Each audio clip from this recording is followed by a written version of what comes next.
It's Friday, which means long day of lessons again. Uh, Although I do have a couple of cancellations, which on a Friday, I'm gonna tell you a secret. I don't mind them because Friday is so crazy busy that I could do with a break. Um, Now we're gonna work a little bit on my new website, and I gotta practice. It's gonna be a super boring vlog again, so we might as well talk about what I'm practicing. Let me show you instead of talk about it. Okay, what I'm working on these days is that double pedal. That's my long-term mission right now. I challenged myself to host a workshop, a masterclass on double pedal, technique, phrasing, everything I can possibly learn in 1 year.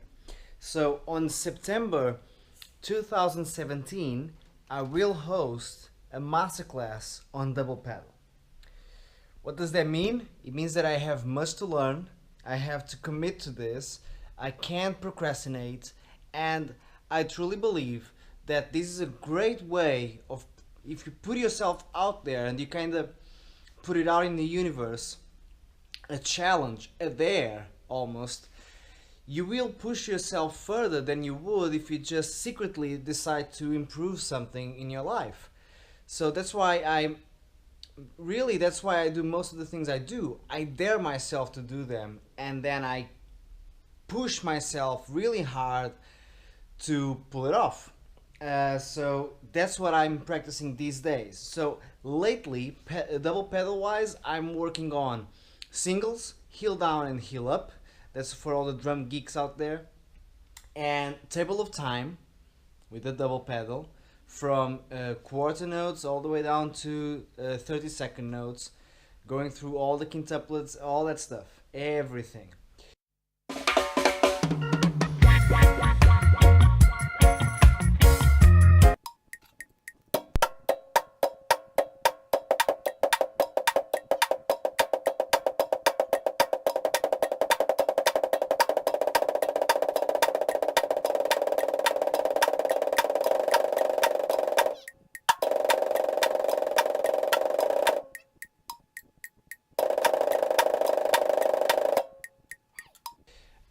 And also I will soon, as my control is improving now, start working through stick control with my double pedal and syncopation book.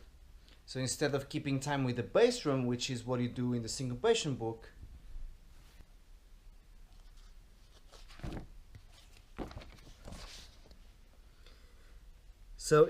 keeping time with the bass drum and playing the melody with your snare drum, I'll reverse that and I'll keep time with my right hand on the right cymbal or something like that, and play the melodies with my bass drum. So that's what I'm practicing these days, and it's now time to actually sit down and practice my double pedal.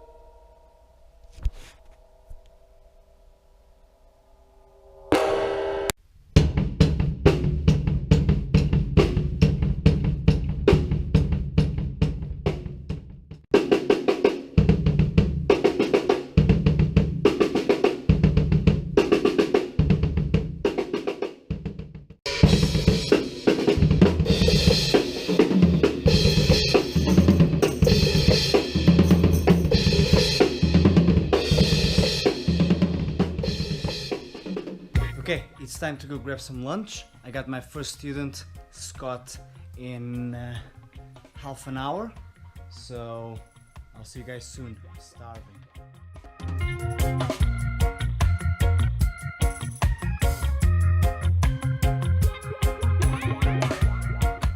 Okay, first lesson of the day went well. Scott, as always, is a talent. And my next student is gonna be here in 10 minutes, and then we're gonna do Q&A, because that's what we do on Fridays. So we are and just ourselves, we stay of our inner fire. It's an incendiary motion that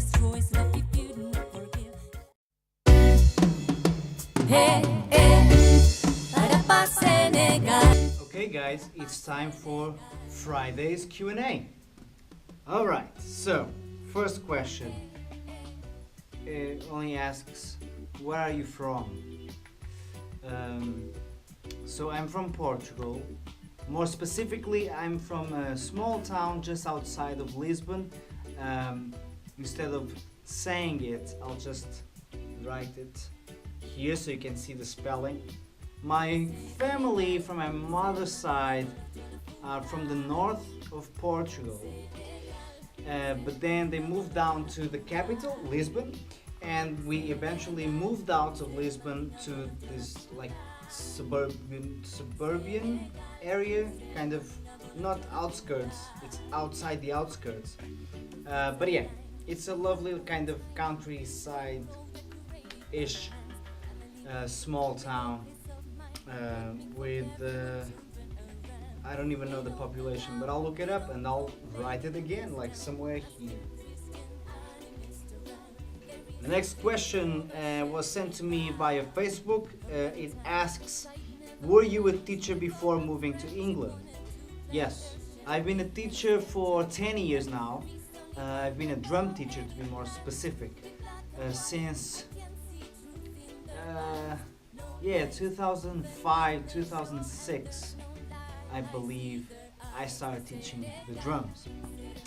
So I started teaching in Portugal, of course. I started teaching in this in this music shop, actually where I come from, in that small town that I was just talking about. It was called Guitar Music Store. So I was hired as a drum teacher. They didn't have any drum lessons, so they thought, why not, let's do this. So I started teaching there. I had no experience whatsoever, so it was a huge deal for me. And then in that same year I was hired by 3 or 4 more music schools, and so it started my whole teaching career. So I was 20 years old. I was 20 years old, turning 21, something like that. Then in 2012, I moved to Dubai, and I taught there for a year and a half, and then I moved to the United Kingdom because I had the goal of opening my own space, my own drum school, and I didn't want to do it in Dubai. Didn't like it as much over there, so here we are in Leeds 10 years later. The other question that I got, this one came from Twitter, asks, what advice would you give to a young musician trying to make it? Okay, there's a couple of things. This is a loaded question. One, I would say work hard, but also work smart. The other thing that I would say would be, don't try to be something that you're not. When I see, especially nowadays on social media, so everyone has a voice, you know what I'm saying? And I see a lot of musicians who haven't made it yet, and that's okay, but they kind of make it sound like they have. So I think that nowadays a lot of young musicians lack humility.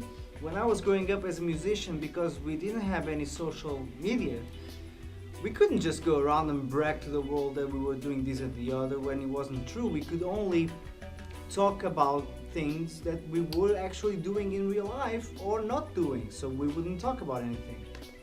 I only started talking or using social media to kind of promote my work and stuff. I was 25 years old, so it takes time. Be patient. Don't try to be something that you're not. In the music business, I really don't believe in faking it until you make it. So work hard, don't fake it. Always be honest. Be ready to say yes to every single gig. I definitely paid my dues before opening this space. I did a lot of work that I wasn't 100% happy about, but it is what it is. You gotta work, and not just for the money, but for the experience. So I always try to do everything and more. So this question came again from Facebook. It asks, thoughts on young teachers. I'm assuming that this means, okay, a couple of months ago, I posted something on Facebook, kind of complaining, I guess, against young adults who are selling music education, you know, and they're like 17, 18, 19 years old. And the reason why, especially, you know, if you are 17 years old, I'm sorry, but you haven't experienced much. And you might know how to play your instrument, but that doesn't mean that you know how to teach. And you're providing a disservice by selling drum education when you don't know how to learn yet.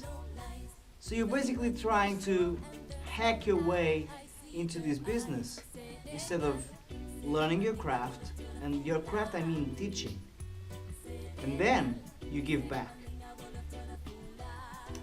It's no coincidence that I only opened this space when I was 29 years old. You know, I had to learn how to do things. Yeah. So, thoughts on young teachers? Be patient. Don't. You might harm more than what you help a student. I know that there's this massive temptation of teaching because for some people is easy money. Easy money because they don't care that much. They just teach a couple of tricks, they teach a couple of drum beats, and that's that. But that's not teaching, my friends. Teaching is to educate someone's brain. Teaching is to condition thought processes. Teaching is to know when to adjust a method to someone who doesn't learn by the method that you are used to use. Teaching is to do that in real time. To be a teacher is a skill that few can, you know, develop. I've met a couple of, I don't know, maybe 20 great teachers in my lifetime, and I've had hundreds. So you know what I'm saying? Like, there's only a few. So take your time, learn how to teach. Don't just learn your instrument and then just share what you know. Learn how to teach. That's my advice to young teachers.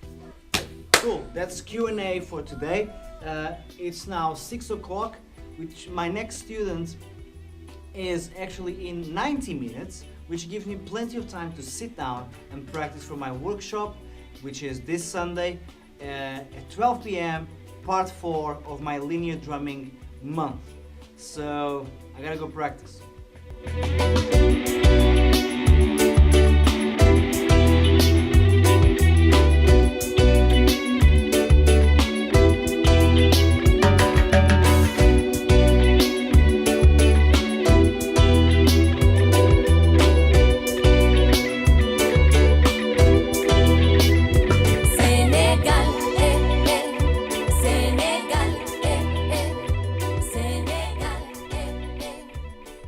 Hey, that's me. Alright, so we finished another day of lessons here at the Leeds Drum Academy. My days, even today, with less students, because I had like 3 people coming early this week, some students moving their lessons to later this week, so Friday became surprisingly comfortable for me. Still, it was a busy day of lessons. So I've been here now for 11 hours and almost 11 and a half hours at the academy, so I think it's time to go home and chill and spend some time with the family, and hopefully tomorrow, Saturday, is not going to be too difficult of a day. Weekends are very, very busy, but I always look forward to them because I love teaching. See you guys tomorrow. Happy sunlight, I walk up anytime, no breakfast, I don't mind. No problem, no worries, I check my daily lines. There's nothing I can wait, then I trace me.